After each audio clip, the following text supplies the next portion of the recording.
Before I start the session, let me introduce myself. My name is Anjali Ahuja. I'm the head of Department Biology in askIITians, and I will be taking a practical session today. As you already know that the session will be on body movement. So everyone turn on the camera, sit little away from the system because we are going to do little exercise. Okay, let's do it. All of you just do the movements. So first you have to do the hand movement like this. And while you do it, feel the movement in your wrist. And in the similar way, now you have to do your neck movement. 3 times like this and 3 times in the opposite direction.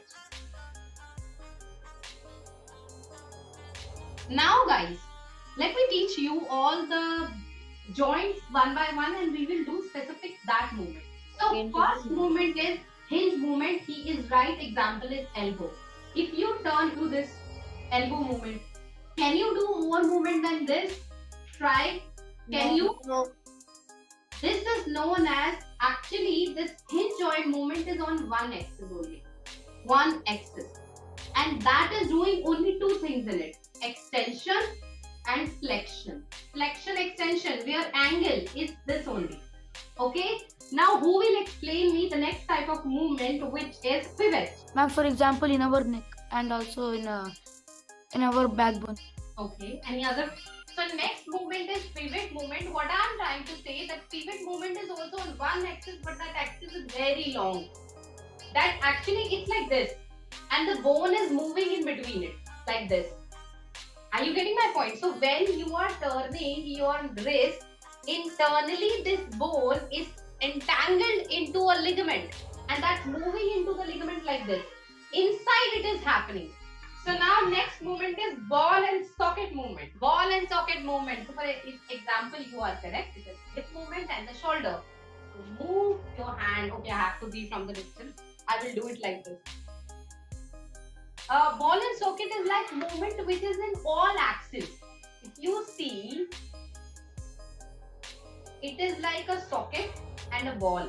That ball is moving in between the socket in all axes. You're getting my point? Feel the movement. You know, that's in all axes. So your hip and shoulder are the example.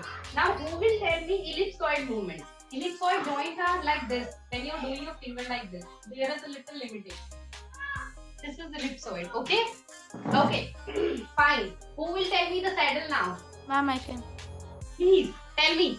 Yes, ma'am. Saddle joint, ma'am. It is like imperfect ball and socket joint. Now you try to move your thumb. So basically here, actually saddle kind of diagram I'll show you. Saddle is like both concave and convex. The bones are like this and they are joining onto each other like this. And then they show the movement kind of. There is concave angle also, there is convex also. I'll show you video literally after doing this whole exercise practice.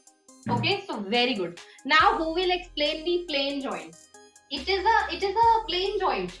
Here no much movement happens. This is like 2 planes over each other. They can just slide over each other. So that's why sometimes they get dislocated. So this shoulder wala acromion joint we call it. Literally that is also next. Thank you so much guys. Thank you. I will be leaving from the other device. I'm gonna be back on the other camera now.